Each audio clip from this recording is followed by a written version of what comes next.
Ngasi phongkhiba tongan-tonganba pausi singamadi social media gi pausingi update pijari ahanbada maroi ba pau RK production gi update ka loinana UKNA gi kedar manga khulai kayaga konana fagatkhre muibagi somdal khongchatta lupa lakh marifu manga hena expenditure tawgadori Churachandpur district police ki personnel singda Kuki khulai paiba singna paktakna na sel gi demand tawre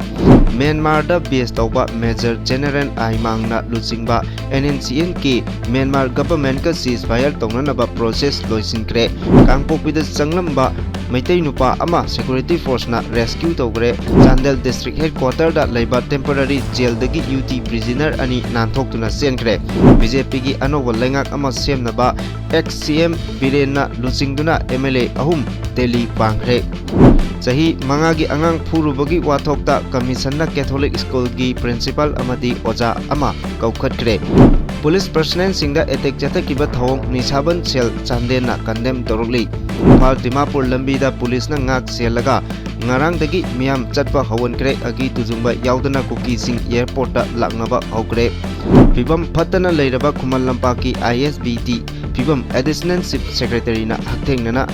yengsinkre free movement of all community on the national highways amasung resettlement of all IDPs singi matangda mifam pangthokre jahi ani sodriba angangda lok thungba lok khuba phanabagi hidak pithok loidabani National Highway singda Meitei singna chatpada security singna ngak senbagi mahutta makhoina oina thinglibasi Manipur amadi center langangna tawge haina taholibani haina sujatana phongdorali Churachandpur district ta sahi anigi matungda postal services hangdokre Pau sandongna pijari RK production gi official Facebook account da asumna update tawrakli Kuki gi mingda fake account hanglaga RK production da support tawrakli masigumba politics CD conmen gumbana toina tawgali awonba amadi uragani haina update tawri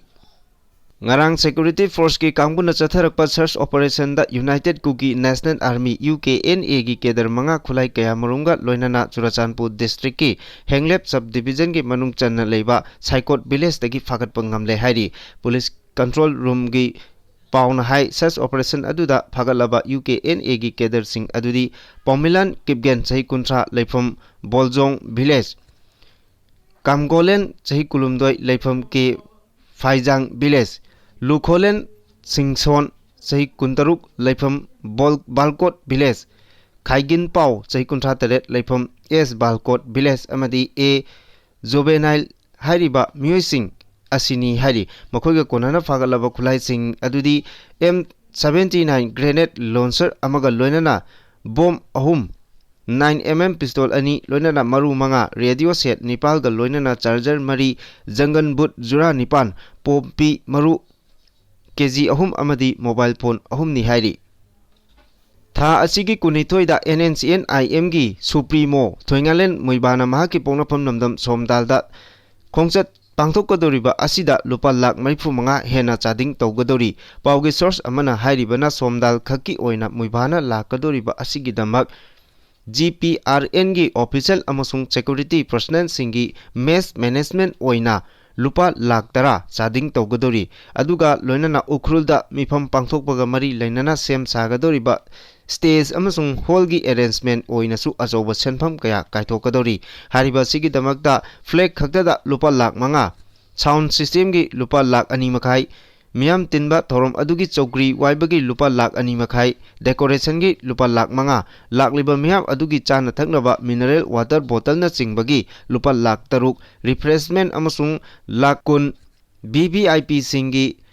fooding and lodging gi lupa lakh mari security arrangement gi lupa lakh ahum CSO singi duty expenditure gi lupa lakh manga medical department gi lupa lakh ama VVIP singi transportation gi damakta lupa lakh tara manga media gi lupa lakh ama organizing committee amasung sub committee singi official duty expenditure gi mari lainana lupa lakh manga kaithoknaba thorang tawba loikhre mifam asida mioi lising ni phugi mathakta tinnaba thorang tawri panbai abadi NNCN IM gi luchingba moibana somdalda lakadoriba asiga mari lainana ukrulda October 12 da aduga senapati Guwahati da October 18 da rally sing pangthokpa yauna jaga sing asida public meeting sing pangthoknaba semsari loinana thorom asi mapung phana pangthoknabagi damakta tongan ba community singnasu semsakre hairi Churachandpur district ki mafam kayada khulai paiba singna phongna operate tawbada natana Churachandpur district police ki personnel singda achoba senpham kaya pinaba demand tawre hairi mamangda su Kangpopi district police da Kuki khulai paiba singna achoba senpham kaya demand tawrpadagi district SP na demand sing adu pidanaba amasung khulai paiba singna kobada chattanaba akanba wafam kaya thamba leikre Churachandpur da Kuki khulai paiba singna micham miyamda natana police personnel singda paktaknana selgi demand tawriba aduga mari lainana Churachandpur district SP Prakhar Pandena thokiba order amagi matung inna police personnel singda paktaknana illegal organization kharana selgi demand tawre haibagi paw leire maramaduna Churachandpur district police ki tongan ba rank ta leiriba police personnel singna hariba demand sing adu pidanaba khanghalli loinana selgi demand mayoknariba police personnel sing aduna mathau tarabadi SP gi office ta contact toroknabasu khangalagli hari maragasida security na state asida Extortion amasung criminal activity sing laksin naba khonabagal mari lainana leptana chatharakpa search operation gi manung channa Imphal West District ki Singjamai Police Station ki manung chanba Ningombam Laikhaidagi RPF PLA gi corporal ama fare mamingna Nongmei Chadananda Elias Nanau Elias Lenin Kawi Bishnupur District Kumbi Laisang Laikhaidagi ni hairi atopa amana numit asimak tada KCP apunba group ki kedar ani fare hairi pharwa myoising adudi Thobal Wangkhem mamang Laikhaidagi laire lakpum Dinesh Chandra amasung Thobal District ki Wangkhem Bazar dagi Wahida sahi nifu sahi mar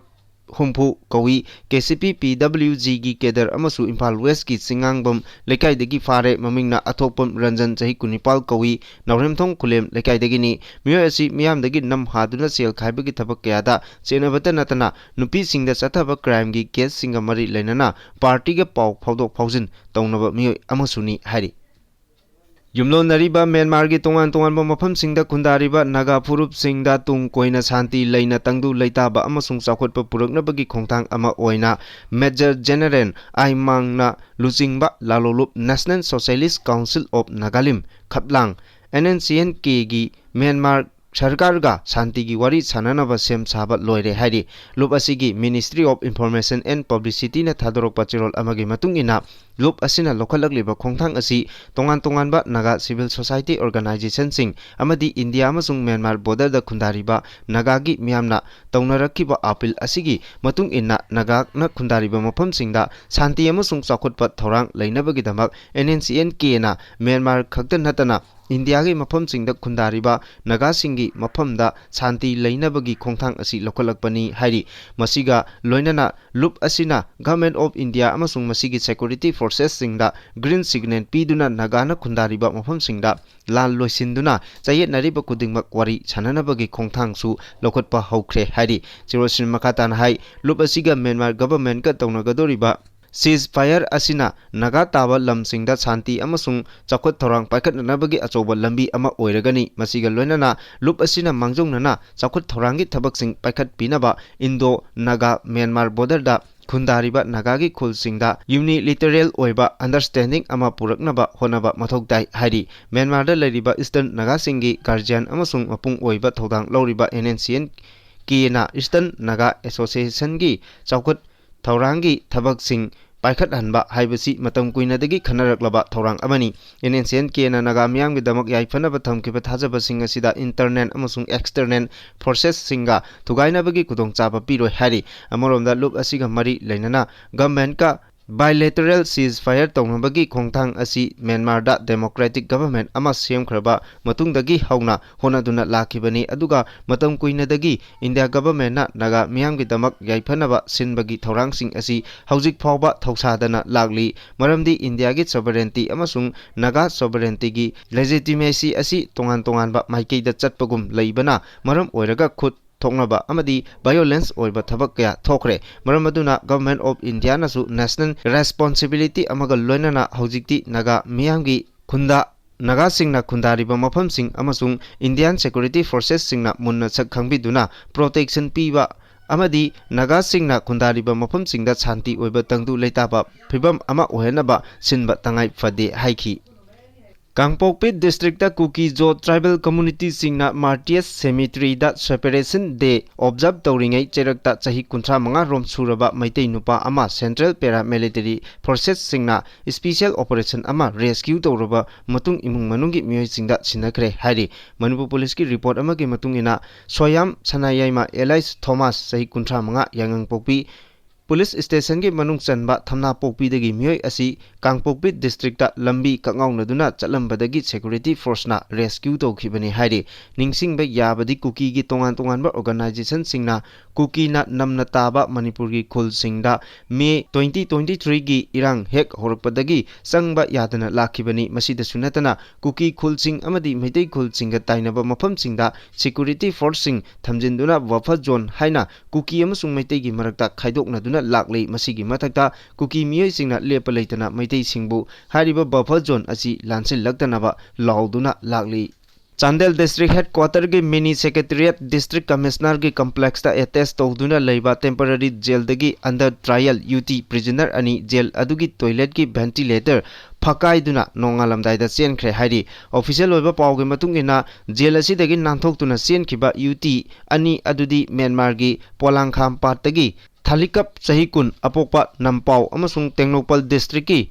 Laikot village dagi Saimang Kipgen chahi nifumapal apokpa Linkhupau Kipgen kawi hari pawsina makata na phongdokpada Myanmar macha Thanglikap asi jail asi dagi chenkraba matungda Chandel district ki Chandol pokpi khulda lotuna leirambadagi police na phaba ngamkhi hari aduga Saimang Kipgendi hojik phawa thiba khangdri security force na mahaku phanabagi damta paksana thiba humbagi thabak Chtpa Hounkhre search asina makata na hai jail dagi nathok senkhiba ani asigi manungda Saimang Kipgen asi drug carbar tawbada mari leinaba police na phakibani aduga Myanmar macha Thanglikap asina India gi territory da official oiba document sing paidana sangsilakpagi phakibani makoi animak Chandel district headquarter da leiba temporary jail asida under trial prisoner oina thamduna lakibani makoi anina hariba jail asigi toilet manungda leiba fit nipan wangba ventilator gi yot ki bar sing phakaiduna songthoktuna senkibani hairi Manipur gi hanagi chief minister N Biren amadi BJP gi MLA ahum yauna Delhi gi damak ngarang nungthil pung ama makai taba matamda Imphal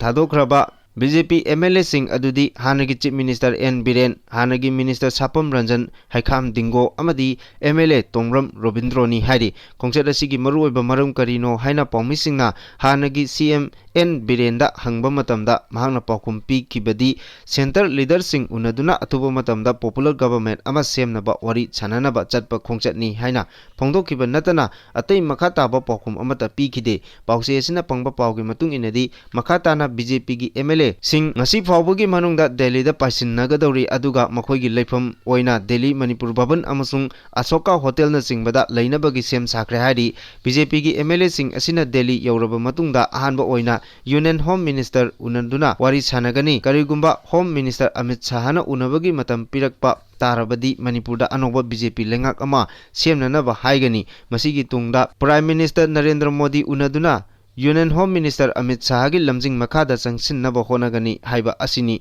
pawasina makatan hai hauji phawbagi oinadi BJP MLA sing gi marakta kanglup ani thoktuna leiri adubu Union Home Minister unabagi matam pirakpa tarabadi kanglup ani thokna leiriba BJP gi MLA sing punna unaminagani su hairi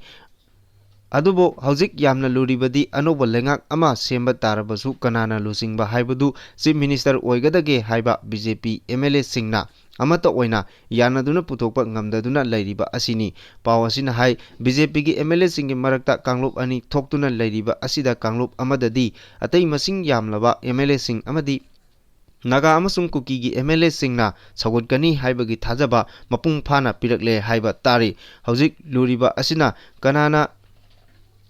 Chief Minister oigadage haibadu yetnaba amata leitana hana puthoklaba matungda center gi leader singda amata oina khanganba aduni adubu masigi matangda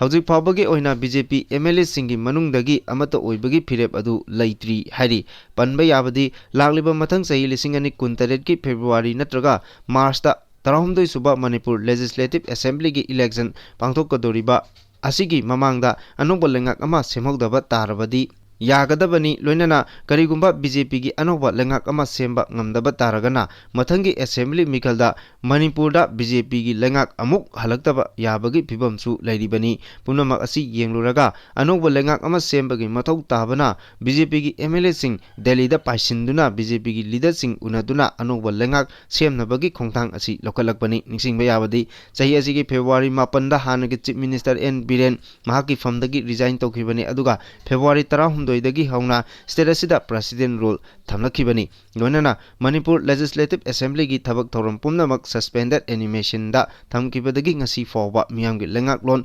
hanjindana leiri N Biren अमदी BJP MLA ahum yauna Delhi da center gi leader sing unaduna athuba matamda state asida miyamgi lengak hanjilaknaba yabagi thajaba lei hairi Catholic School Kanchipurda mahai tamliba chahi mangagi angang amabu mawong tadana phu chaibagi thodok amaga mari leinana Manipur Commission for Protection of Child Rights na su moto case ama lokhat khibaga loinana school asigi principal amasung oja nupi ama commission asigi office ta laknaba somon thaduna khangankhre commission asigi member secretary Robert Singh Khatri Mayum IAS na kuyek piduna somon chirol amamam Catholic School ki principal Kholi Emmanuel amasung school asigi oja N Surbala Devi Kauba amada thakibani somon gi chirol aduda school asida tamliba pikliba mahiroi amabu phukiba thodoki matangda commission asina CPCR Act lisingani mangagi section 13/14 gi makada su moto case ama lokhatuna tigatnabagi makoi masa masana commission asida lakpa dargar oi haina khanghali maramasina school asigi principal amasung oja N Surbala masa tha asigi mapan gi nungthil pung ama taba matamda sungsoi soidana Directorate of Social Welfare Building ki ahum suba floor da leiba commission asigi office da laktuna thodok asigi matangda isa ki warol commission gi mamangda thamnaba khangali karigumba hairiba numit asida maram pidana laktaba tarabadi CPCR Act lisingani mangagi section 13 gi makhada commission da leiriba civil court ki power makhatana warrant issue tawragani haina su khangalagli Drug lalonbada chenaba miyoi sing phanaba tha asigi amagi numidangda Chandel district ki sajik tampak ki longja village da operation chathaba changsin ki ba Manipur police ki kangbu amabu miyoi kharana lana sandoktuna numit adugi numidang pung 8 rom tabada longja khulda nupi mayam amadi volunteer singna Manipur police ki kangbu aduda attack chathakibaga loinana makoina tonglakpa gari amanga ta thogan kiba thowongbu Nishaban Sel Chandel na akanba mongda condemn tawrakli Nishaban Sel Chandel gi secretary RD Ringmana Pongdorokpada Cherol amagi matungina district asida mayai kaba chinjak yonba amadi chaba thingduna district asigi inkhalak liba naha singbu kalhoungnabagi pandamda district asigi miyamgi damak Nisaban Sel asi lingkhatuna lamdam asigi wakal manaba miyai singa matenga loinana nisa chaba yonbagi thabak sing mayokta khongjang changsinduna lakli amaromda district asida drug lalonba amadi chabagi chang hengalakpadagi Chandel police nasu drug ki mayokta campaign chatharagli masida police ta athingba piba amadi police ki operation chathadana ba thabak sing lokoloidabani hairi district asigi sajik tampak ta thokiba thodok adu yamna laibak thiba amani maram asina district asigi inkhalak liba naha singbu nisagi ipaktagi kannaba changsilakpa anti drug operation singda district asida khundariba community khudimagna mateng pangbiyu hairakli Miyamna panaramba thajaba thamjarubadu thabak oina president rule government na onthoktuna Meitei sing Senapati phawba chalhanba aduga Kuki singna Imphal airport phawba laktuna flight tonglaga chatpa haibadi chathok chasingi thabak ngasidagi Yourkhre ahanbagi thorang asida Manipur police ki IGM na luchingba police amasung central force singna punchin naraga mangjaunana makoida chananabagi paw pirakpa kangbu adubu puraga chalhanbani thorang asi ngasidagi hobani ayatpa apanma amata yaudana hojikti Kuki sing Imphal airport phawba chatpada Manipur police na ngak selaga asoi angam yauhandana yauhanba ngamle mato asumna Meitei amasung Atai furup singna Imphal Dimapur Lambi asida chatpada ningjing mangjing nana lairamba adu police ta hana paw piraga ningthina ngak senbagi thabak lokhatlaga chalhali hojik phawbagi oina athingba amata pirakbagi paw leite khongchat adubo asoi angam thoktanaba yengsilliba police officer amana hai hanadagi haunasu kanagumbana lambi asida chatki hairagadi police na makoibu pick up tawraga safagadaba mafam phawba thinbagi thabak tawraga lakli Ngasigicina ahanbani haina lowba yade mahana makatana hai kanagumbana makoi gari da chachage hairagasu law and order gi phibam kupna yengsillaga soi ngamloidaba phibam ama leiragadi escort marakta adum chalanaba thorang leigani haujingmaki oinadi kanagumba amana maning tamna security forcing yaudana lambi asida hektamak chalanba haibadu madi oithokpa yakiroi madu yahananaba lengaki maikaidigi yamna kanna honari adubu atuba matamda yaraklagani haibagi thajaba lei chathok chachingi I pausing asi yamna sensitive oiba issue oibana pause singna yariba makai phongdanaba honabigadabani publicity natraga exclusive news singdagi miyam asoi angam yaudana chathok chachin tauba yahanbaduna hena maru oi taubadati haujingmaki oinadi mapum Pung kayada Imphal dagi senapati da chatkadage amasung senapati dagi pung kayada Imphal da lakadage haibadudi haidu u haiba yadri masigisu mathakta nongmada kayarak chatkadage haibasu phongdoktri tawbadabu makhoi chathok chachin gi thabaksing asida security force ki section torang lokotbagi tangai fadaba lei haiba aduna manak nakpa police station singi I pau hana lobiyu hairakli Matam kayagi mamangdagi mityeng changbidana leirakpadagi aduki matik phibam phattana leiraba khuman lampakta leiriba interstate bus terminal ki hojik oiriba phibam additional chief secretary amadi DCI oiriba Anurag Vajpaina transport department ki director khumanthem daina loinana hakthengnana yengsinkhre additional chief secretary na yengsinkhiba aduda ISBT ki hojik oiriba phibam adu ubada nungaitaba phongdokre mapam aduda mathok taba chana kanglon sing yaudana mapu Pandabagong gari sing pangkam da khamjinduna leramba thengnagi bus terminal asigi sarukharada Department of Textile amasung Imphal East ki Transport Office Sericulture amasung DCRPF ki kangbosing laisiliba adu thengnaki khongchat aduda additional chief secretary Vajpaina phongdokhibada sarkar gi facility singda gari driver singna chak thongjinba yauna tongan ba hiram singda sijinariba asi yade haibudu phongdokhi loinana mahangna Imphal East District ki Transport Officer ki office da changduna driving license piba tax thiba permit piba amade gari gi registration tawbagi thabak na chingbachu yengsinki Awang Sekmai Nupi Kanbalup Imagi Meira amasung Manipur International Youth Center ahumna sinduna Ngarang nungtil Imphal East ki Palace Compound da leiba iboyama sumang lila sanglenda free movement of all community on the national highways resettlement of all IDPs in their original place amasung abrogation of su agreement haibasigi matangda miyamgi oiba mifam pangthokre haiba mifam aduda tongan ba lup kayagi mihutsing yauna chaknairaba miyoi kayana saruk yaki mifam aduda Manipurgi national highway singda Manipuri singna kundariba kangluk khudingmak ayat apan yaudana chatpa yanabagidamak center amasung state lengangna yahanabagi Chirol pisingedabani haukiba chahi lisingani kulumdoi me ahumdagi lanjenaduna leiriba kangluk khudingmaki IDP sing asi akaknaba atenba matamgi manungda makoigi maramda khulsingda halangani haibagi aiba chirol su piba yauna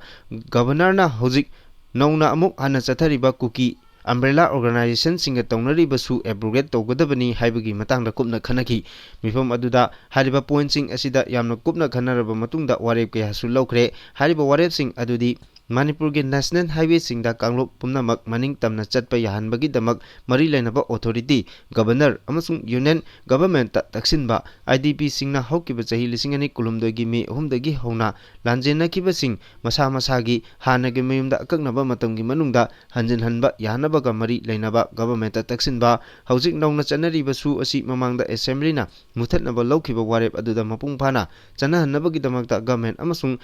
Mari lainaba authority da taksinba haiba warep sing lauki haiba warep sing asi thabakta onthoknaba mari lainaba authority amasung government ta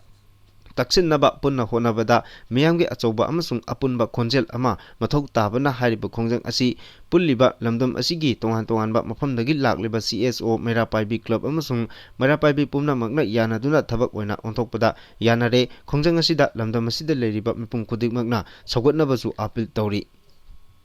Madhya Pradesh amadi Rajasthan da lok khuba phanabagi hidak thaklubadagi angang Nepal sikraba tungda Union Ministry of Health and Family Welfare Directorate General of Health Services na lebak asigi state amadi Union Territory pumnamakta section warol piduna chahi ani sudriba angang singda lok khuba खुब फनबगी हिदाक पिथक्तनब खंगनखरे directorate general of health services ना हिरमसिगी मतंग थोखिबा चिरोल अमना हाई यारिबा मखै मसागी चही मंगा सुद्रिबा अंगांगसिंगदा लोक थुंगबा फनबगी हिदाक पिजरोइदबनी तंगाई फदना पिजबा तारबसु निंगथिना खंग हैरबा डॉक्टर अमगी मित्येंग मखादा हिदाक थागदबनी लोक खुब फनबगी हिदाक सिजिनबगा लोइनना अतई अतोपा हिदाकसिंग पिजबा मतमदा ड्रग रिएक्शन थोकदुना अंगांगसिंगदा चावना कुदोंग थीबा मायोकना हलकपा याई हारी लोक खुबा यार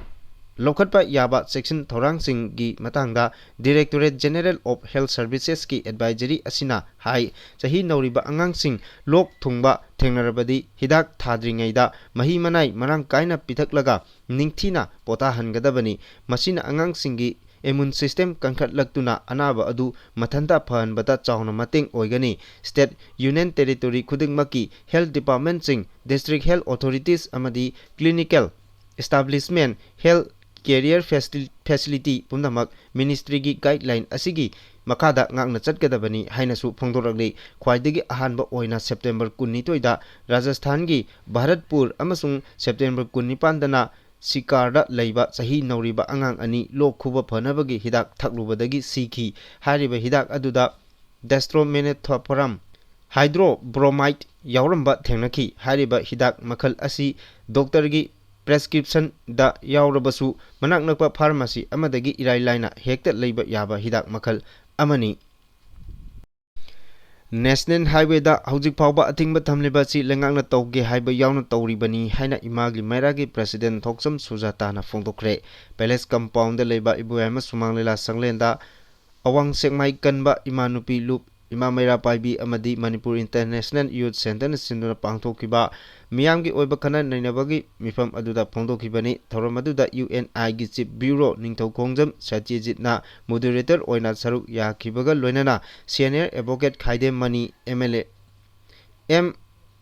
AMMOCOC की president MS Jalal senior advocate Rakesh Meihoubam Zeliangrong union Manipur की chairman Achung Phamei DM college of science की MM कम्युनिटी कॉलेज की former nodal officer doctor Wahiduddin Sheikh Manipur university की डिपार्टमेंट ऑफ लॉ की असिस्टेंट प्रोफेसर सापम दिलीप कुमार ना इमागी मैरागी प्रेसिडेंट TS सुजाता अमदी कोर कमिटी की कन्वेनर BC सिमरेना वंगांगलोई सिंह ओइना सरुक याखी थोरमदुदा सुजाता नमखाताना फोंदोकबदा